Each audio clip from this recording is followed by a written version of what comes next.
We need to make sure that each and every one of us does our part to make sure that all our local creeks and streams are safe.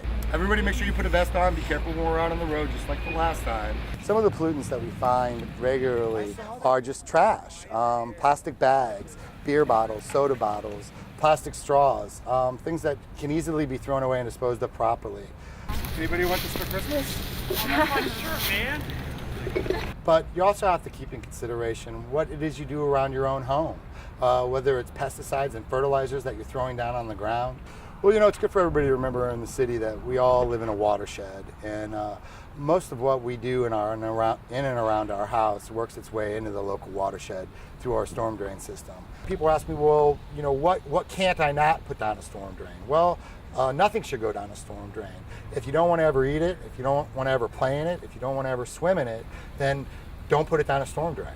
There's 163,000 people living in Columbia. Now, there are twice as many cats and dogs that live here than people.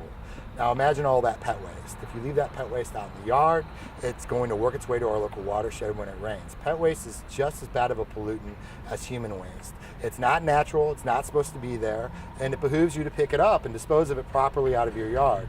When you hear about E. coli, that is where the majority of E. coli comes from in our local waterways, is from pet waste. Inevitably, all stormwater, all runoff, everything that works its way in our creeks and streams and on our rivers eventually ends up in the ocean. But in our area, we have a local aquifer. It's just as important whether we have that aquifer or you live in the county and you're getting your water from the river, that we make sure that we keep these pollutants out, because inevitably it's going to end up there. They're going to have to use more chemicals and more ways of cleaning that water to keep that water clean and make it safe for drinking. So that leads to the question of taste and smell. Well, if you have to use a lot of ways and a lot of chemicals and a lot of filtration systems to clean that water and make it safe for drinking, yes, that can affect the taste and the smell. You can get these decals and apply them on your storm drains in your subdivision or in the area in which you live, just to remind people not to pollute. It's important to be conscious of what you're doing and how you're doing it, because in the end it affects us all.